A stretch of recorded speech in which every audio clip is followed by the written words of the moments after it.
사무엘이 나무랐다. 주님께서 어느 것을 더 좋아하시겠습니까? 주님의 말씀에 순종하는 것이겠습니까? 아니면 번제나 화목제를 드리는 것이겠습니까? 잘 들으십시오. 순종이 제사보다 낫고 말씀을 따르는 것이 순양의 기름보다 낫습니다. 거역하는 것은 점을 치는 죄와 같고 고집을 부리는 것은 우상을 섬기는 죄와 같습니다. 임금님이 주님의 말씀을 버리셨기 때문에 주님께서도 임금님을 버려 왕이 되지 못하게 하셨습니다. 사무엘상 15장 22절부터 23절 말씀.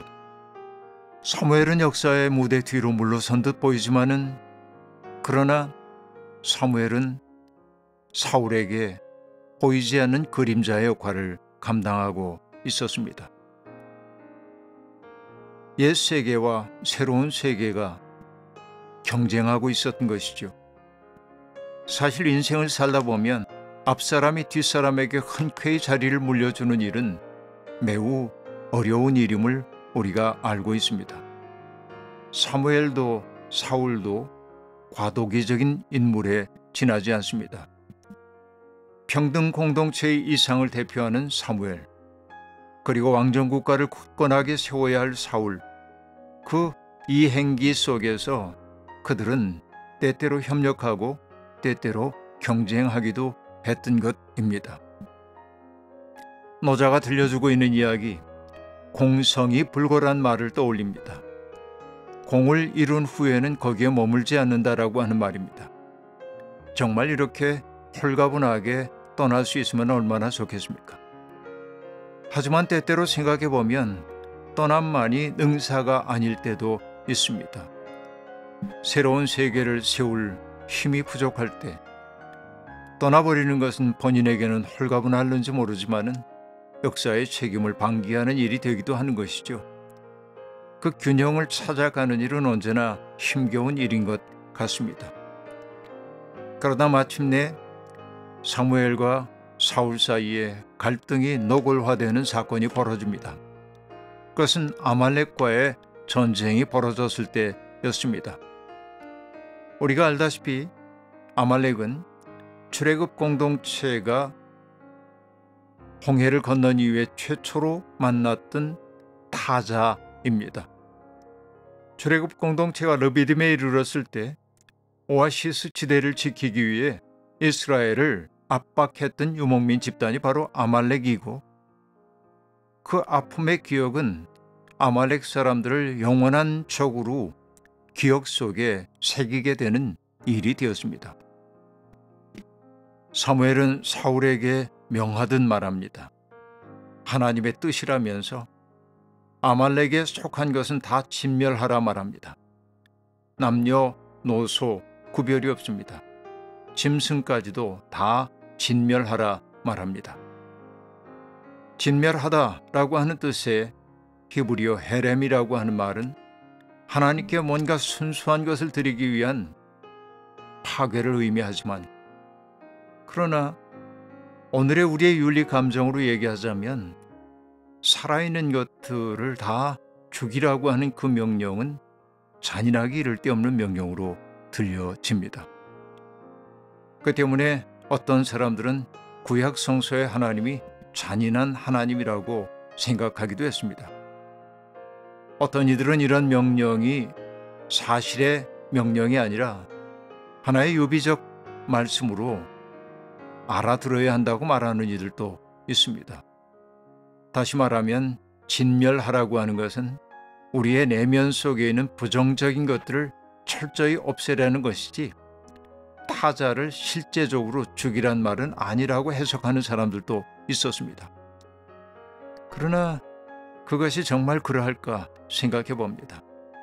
사실 진멸하라고 하는 것은 하나님의 명령이라기보다는 뭔가 자기들의 역사와 정체성을 만들기 위해서 그들이 선택했던 일종의 전략이 아닌가 하는 생각도 해봅니다. 이것은 정말 이해하기 어려운 그런 대목에 속합니다.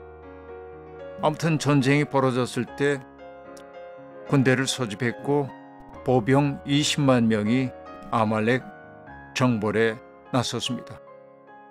그때 사울은 출애굽 사건 때 이스라엘에게 선의를 베풀었던 겐 사람들에게 전쟁을 피해서 어딘가로 피신해 있을 것을 권유합니다. 선의를 베푼 사람에겐 선한 보상이 따르고 악을 저질렀던 사람들은 과감하게 징벌한다는 것을 단적으로 보여주는 예의죠. 그 전쟁은 이스라엘의 승리로 끝났습니다. 아말렉의 왕 아각은 사로잡혔고 나머지 모든 백성들은 죽임을 당했습니다. 그런데 사건이 벌어집니다.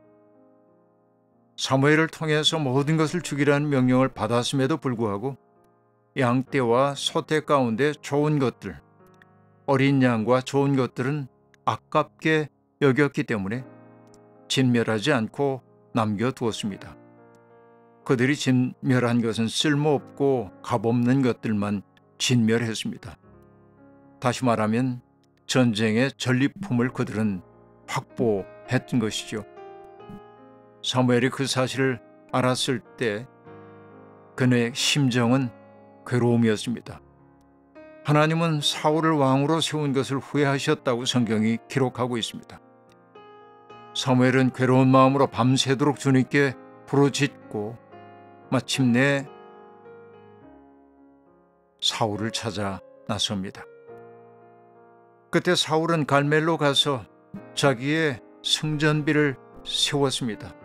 그 승리는 하나님의 승리가 아니라 자신의 승리로 그는 받아들였던 것이죠. 그리고 길갈로 내려갔습니다. 마침내 길갈에서 사울과 사무엘이 만납니다. 사무엘이 꾸지람하듯 말하죠.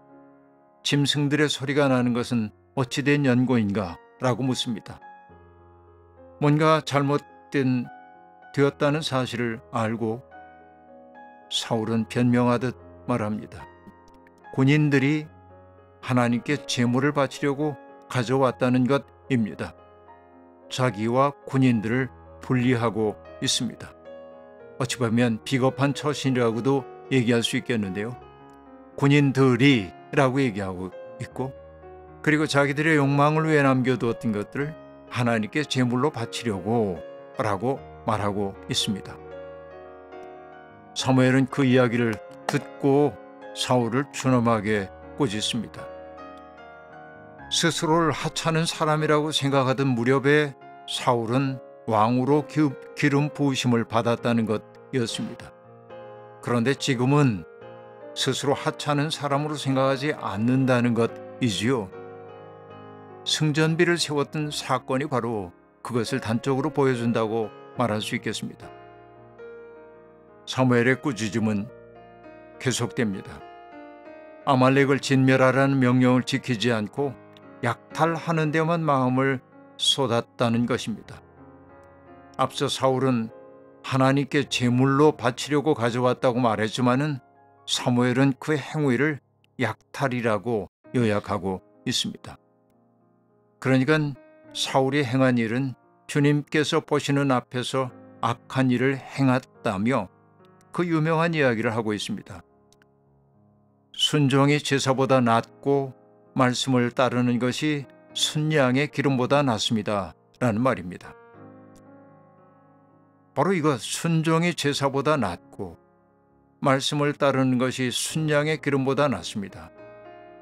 이 말은 때때로 우리에게 강력한 용기를 주기도 하지만, 도전이 되기도 하지만, 어떤 저항감을 불러일으킬 때도 있는 것이 사실입니다.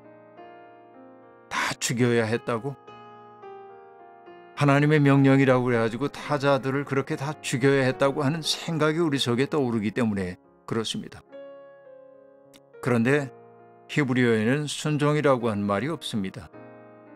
순종보다는 듣다라고 하는 말로 얘기할 수 있겠는데, 그러니까 이 대목에서 중요한 것은 사울이 더 이상 하나님의 말씀을 귀담아 듣는 사람이 아니라 스스로 결정하고 행동하고 거기에 따른 업적을 자신의 것으로 받아들이는 사람이 되었다는 책망이라고 말할 수 있겠습니다.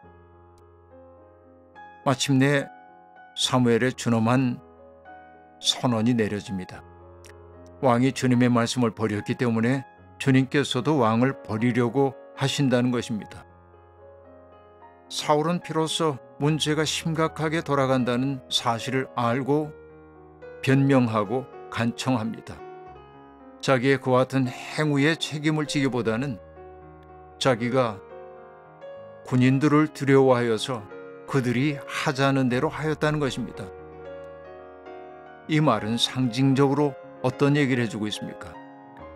사울이 하나님의 음성이 아니라 힘있는 사람들의 소리에 귀를 기울였다는 사실을 단적으로 보여주고 있는 것이지요.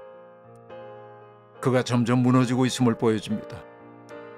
사울은 사무엘에게 자기와 함께 가서 주님께 경배하게 해달라라고 요청합니다. 하지만 사무엘은 왕의 청을 매정하게 뿌리칩니다. 떠나려는 사무엘의 옷자락을 사울이 붙잡자 그 옷자락이 찢어졌습니다. 이것은 둘 사이의 관계가 돌이키기 어려울 정도로 훼손되었음을 나타내는 상징적 사건일 겁니다. 사무엘은 화를 내면서 하나님이 정하신 뜻을 돌이키지 않으리라고 선언합니다. 그때 사울은 백성과 장로들 앞에서 나의 체면을 살려달라고 청합니다. 나의 체면, 이것이 사울에게는 중요하게 되었던 것이죠. 최초의 왕이 되었을 때 사울의 모습이 이렇게 전락하고 있음을 보여주고 있습니다. 사람은 그럴 수 있는 존재입니다. 자칫 잘못하면은 아름다웠던 것 다 잃어버리고 부끄러운 모습만 남게 될 수도 있는 것이 인간임을 사울은 우리에게 보여주고 있습니다. 사무엘은 아각을 잔인하게 죽임으로 아말렉을 진멸하라고 하는 하나님의 명령을 수행합니다. 끔찍한 사건이 그렇게 벌어지게 된 것이죠. 우리는 이 오늘 본문 말씀을 통해서 한 사람이 어떻게 하나님의 음성을 듣지 않으면서 전락하는지를 보게 되었고, 옛 세계와 새로운 세계가 교체될 무렵에 혼돈이 얼마나 끔찍한가를 살펴보았습니다. 하나님, 서로 사랑하며 살아야 할 우리는 늘 긴장과 갈등 속에서 살아갑니다. 적대감이 지배하는 세상에서 살아남기 위해 우리는 이런저런 갑옷으로 무장하고 삽니다. 적들을 남김없이 진멸하라는 말씀을 접할 때마다 우리는 당혹감을 느낍니다. 예수님은 그런 폭력의 세상을 넘어 사랑의 길로 우리를 인도하십니다. 주님의 세미한 음성에 귀를 기울이며 선으로 악을 이기는 사람들이 되고 싶습니다. 주님, 우리를 평화의 도구로 삼아 주십시오. 아멘.